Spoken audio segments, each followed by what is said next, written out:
चिड़िया अपने परिवार के साथ मंगोलपुर गांव में रहती थी। उसके ससुराल वाले उसे दिन भर दहेज के लिए सताते रहते थे। अरे टूनी, दिन भर मुफ्त के टुकड़े तोड़ती रहती है। तेरे बाप ने तुझे शादी में कुछ दिया नहीं, हमारे खर्चे पर ही हमें तुझे ब्याह कर ले आए थे। तेरे बाप ने शादी के समय कहा था कि शादी के बाद इतना देंगे कि रखने को घर में जगह नहीं होगी, लेकिन अभी तक तो एक फूटी कौड़ी तक नहीं दी, और बेटी दी है जो दिन भर गाय की तरह चढ़ती रहती है। माँ जी, आपको जो कहना है मुझसे कहिए। मेरे पापा के बारे में मैं कुछ भी नहीं सुन सकती हूँ। अरे कालू, उसकी जबान तो बहुत ज्यादा निकल रही है। कालू कौवा अपनी माँ के कहने पर टूनी चिड़िया को बहुत मारता है। मार खाते खाते टूनी बेहोश हो जाती है। अगले दिन होश में आने के बाद टूनी की बर्दाश्त करने की क्षमता जवाब देने लगती है और वो सोचती है, काश मैं पैदा होते ही मर जाती। मेरे कारण मेरे माँ बाप को इतना सुनना ना पड़ता। मैं कैसी अभागन बेटी हूँ जो शादी के बाद भी अपने माँ बाप के लिए बोझ बनी हुई हूँ। मेरे मरने से सबको शांति मिल जाएगी। दूसरे दिन अमावस की रात को टूनी चिड़िया चुपचाप अपने घर से बाहर निकलकर गांव के कुएं के पास आती है। जीते जी तो मैं कुछ नहीं कर पाई, लेकिन मैं कसम खाती हूँ कि मेरे मरने के बाद मैं अपने ससुराल वालों को और इस गांव के सभी पक्षियों को जो बहुओं पर अत्याचार करते हैं उनसे बदला लेकर रहूंगी।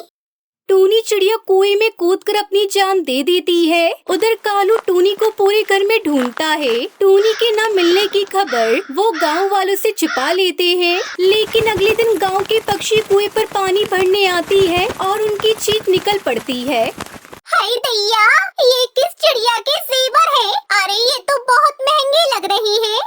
जैसे ही वो कुएं में झांकती है, उन्हें टूनी की लाश दिख जाती है। ये बात गांव में आग की तरह फैल जाती है और अब कोई भी उस कुएं के पानी को हाथ लगाने को तैयार ना था। गांव के सब चिड़िया पक्षी सुंदरी के यहाँ जाते हैं। अरे क्या हुआ कालू की अम्मा? टूनी बहू की मौत कैसे हुई? कहीं तुम लोग उसे सताते तो नहीं थे? अरे ये क्या कह रहे हो तुम लोग? हम क्यों उसे सताने लगे? अरे पता नहीं क्यों खुदकुशी कर ली उसने। मैं तो उसे अपनी बहू नहीं बेटी की तरह मानती थी। दिन बीतने लगते हैं और टूनी के शरीर में आत्मा प्रवेश कर जाती है और वो शक्तिशाली भूतिया चिड़िया की आत्मा बन जाती है। उस कुएं के आसपास से आवाजें आने लगती हैं। शाम होने के बाद वहाँ एक परिंदा भी पर नहीं मारता। एक दिन कालू से मिलने के लिए उसका दोस्त हरिया तोता उस गांव में आता है। इतनी दूर से आने के कारण उसे रास्ते में प्यास लगती है और वो उसे श्रापित कुएं के पास पहुँच जाता है। वहाँ दूर खड़ा एक बच्चा उससे कहता है, क्या हुआ अंकल? उस कुएं के पास क्या कर रहे हो आप? अरे बेटा, बहुत जोरों की प्यास लगी है, सोचा यहाँ रुक के पानी पी लूं। कुएं का पानी बहुत ठंडा होता है ना। अंकल, ये कुआं तो शापित है, इससे पानी मत लीजिए। यहाँ के पक्षी इस कुएं के पास तक नहीं जाते। हरिया तोता उसकी एक भी बात नहीं सुनता और कुएं से पानी निकालता है तो पानी की जगह उसमें से खून निकलता है। हरिया तोता ये देखकर घबरा जाता है और वो वहीं बेहोश हो जाता है। ये खबर कालू तक पहुंचती है तो वो हरिया को उठाकर अपने घर लेकर जाता है। फिर हरिया तोता अपनी आप बीती वहाँ सबको बताता है। उसके बाद रात में भूतिया टूनी चिड़िया की आत्मा दोनों माँ बेटी को परेशान करने लगती है। अरे कालू, हमारे घर पर किसी भूतिया चिड़िया की आत्मा का साया है। माँ, मैं इन सब बातों पर यकीन नहीं करता। चलो, मैं टहलने जा रहा हूँ, रात में देर से आऊँगा। कालू इतनी पी लेता है कि उसे कुछ होश नहीं रहता। वो टहलते टहलते उसी कुएं के पास पहुंच जाता है। भूतिया टूनी चिड़िया की आत्मा इसी दिन का तो बेसब्री से इंतजार कर रही थी। कुएं से आवाजें आने लगती हैं। आज आ गया मेरा शिकार मेरे कब्जे में। अब मैं तुझे नहीं छोड़ूंगी। अपनी मौत का बदला मैं तुझसे लेकर रहूंगी। फिर भूतिया टूनी चिड़िया की आत्मा उसके गले में रस्सी का फंदा डाल देती है। बचाओ, मुझे कोई बचाओ। तुम जैसे पापी हत्यारे को बचाने के लिए कोई आगे नहीं आएगा। तुम्हें मैं तड़पा तड़पा कर उसी तरह मारूंगी जिस तरह तुम लोगों ने मुझे मारा था। मैं तुम्हें नहीं छोड़ूंगी। टूनी, मुझे माफ कर दो, मुझे जाने दो। मैं तुम्हारा पति हूँ। कौन सा पति?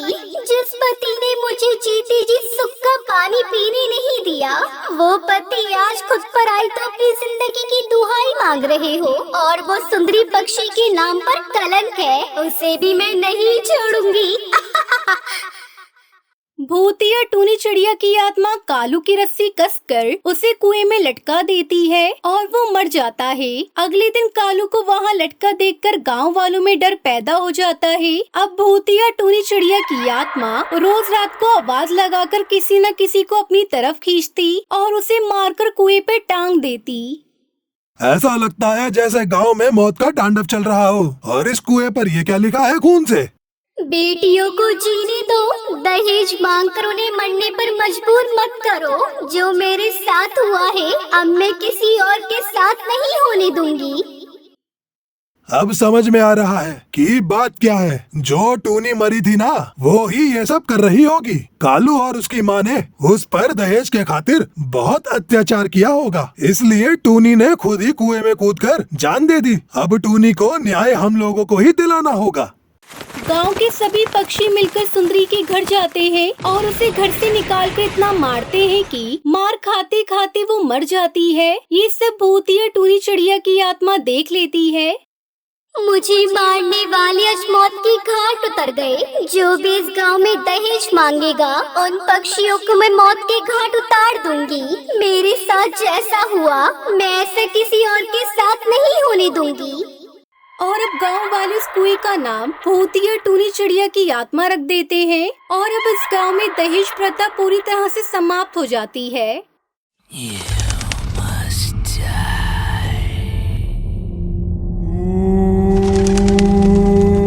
सुंदरवन जंगल में एक पीपल का पेड़ था। उस पेड़ के नीचे एक बहुत ही पुराना झूला था। कोई भी इस झूले के पास नहीं जाता था। जंगल के परिंदों का यही मानना था उस झूले पे एक चुड़ैल रहती है जिसका नाम सुंदरी था। उसी पेड़ के पास एक और पेड़ था जिस पर टूनी और टुन्नू अपनी बेटी टुनटुनी के साथ रहते थे। एक दिन टूनी टुन्नू से कहती है, सुनिए जी, मैं सोच रही थी हम अपनी बेटी टुनटुनी की शादी कर देते हैं। आपको तो पता है ना जंगल में कितने हादसे हो गए हैं। वो सुंदरी चुड़ैल चिड़ियों को मार देती है, इसलिए मैं चाहती हूँ हमारी बेटी अपनी घर की हो जाए। टुन्नू टूनी से कहता है, टूनी तुम बिना वजह परेशान हो रही हो, ऐसा कुछ भी नहीं है। लेकिन टूनी टुन्नू की सुनती नहीं है। वो टुनटुनी की शादी मोंटू कबूतर के साथ करवा देती है। टुनटुनी मोंटू के साथ खुश रहती है। एक दिन टुनटुनी अपनी माँ से मिलने के लिए घर जाती है। टूनी टुनटुनी से कहती है, बेटा आज तुम और दामाद जी यहीं रुक जाओ, कल सुबह वापस चले जाना। काफी रात हो गई है, तुम जंगल का माहौल जानती तो हो ना। टुनटुनी टूनी से कहती है, जी माँ मैं जानती हूँ। फिर मोंटू और टुनटुनी रात में सो रहे होते हैं। तभी अचानक से टुनटुनी की आँख खुल जाती है। उसे झूले के पास से सुंदरी चुड़ैल की आवाज सुनाई देती है। अरे ओ टुनटुनी, आजा मेरी बच्ची, मैं तुझे झूला झूलाऊंगी। आ मेरे पास आजा। टुनटुनी मोंटू को जगाने की कोशिश करती है। वो मोंटू से कहती है, मोंटू जल्दी उठो, सामने झूले पर कोई है, वो मुझे बुला रही है। मोंटू टुनटुनी से कहता है, टुनटुनी सो जाओ, काफी रात हो गई है और मुझे भी सोने दो। वही सुंदरी झूला झूलते हुए हंस रही होती है। जैसे ही टुनटुनी से खिड़की में से देखती है वो गायब हो जाती है। फिर टुनटुनी से देखने के लिए पीपल के पेड़ के नीचे लगे हुए झूले के पास जाती है, मगर उसे कोई नजर नहीं आता है। यहाँ तो कोई नहीं है, लगता है मेरा वहम होगा। चलो आई हूँ तो आज झूले पर झूल कर देख लूँ। माँ ने कभी इस झूले पर बैठने नहीं दिया, बचपन से मैं इस झूले पर झूलना चाहती थी। टुनटुनी उस झूले पर बैठकर गाना गाने लगती है। ये रातें, ये मौसम, नदी का किनारा, ये चंचल हवा। ये रातें, ये मौसम, नदी का किनारा, ये चंचल हवा। कहाँ दो दिलों ने कि मिलकर कभी ना होंगे जुदा। अरे वाह, मजा आ गया। चलो अब मैं चलती हूँ, मोंटू मेरा इंतजार कर रहा होगा। तभी चुड़ैल सुंदरी वहाँ पर आ जाती है और टुनटुनी को झूले से उतरने नहीं देती है। नहीं टुनटुनी, अब तू इस झूले से कभी नहीं उतर पाएगी। हा हा हा हा। मैं तुझे मार दूंगी, तू भी मेरे साथ इसी पेड़ पर झूलती रहेगी चुड़ैल बनकर। टुनटुनी ये सुनकर डर जाती है और चिल्लाती है, मोंटू, माँ बचाओ मुझे उल्टे पैर वाली चुड़ैल से। टुनटुनी की आवाज सुनकर मोंटू कबूतर, टूनी और टुन्नू जाग जाते हैं और वो टुनटुनी के पास भागते हुए जाते हैं और मोंटू कबूतर सुंदरी चुड़ैल से कहता है, ए चुड़ैल, छोड़ मेरी बीवी को, वरना मैं तुझे मार दूंगा, समझी? अपनी शक्ल कभी दोबारा आईने में देख नहीं पाएगी।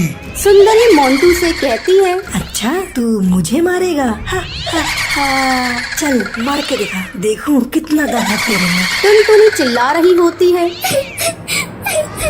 मोंटू, माँ बचाओ मुझे, ये मुझे मार देगी। जैसे ही चुड़ैल सुंदरी टुनटुनी को मारने वाली होती है, तभी मोंटू झूले की रस्सी को काट देता है, जिससे टुनटुनी झूले से नीचे गिर जाती है। टूनी टुनटुनी को पकड़ लेती है, तभी मोंटू झूले में आग लगा देता है। उसे झूले के साथ सुंदरी चुड़ैल भी जलने लगती है। मैं तुम दोनों को छोड़ूंगी नहीं, मैं बदला लेने के लिए वापस जरूर आऊंगी। ये कहकर वो जलकर राख हो जाती है। तो ये थी आज की कहानी कि आपको पता है सुंदरी चुड़ैल कहाँ पर रहती थी? अगर आपको पता है तो आप हमें कमेंट करके जरूर बताएं। अगर आपको ये वीडियो पसंद आई हो तो इसे लाइक और ऐसी कहानियाँ देखने के लिए मेरे चैनल को सब्सक्राइब करना ना भूलें।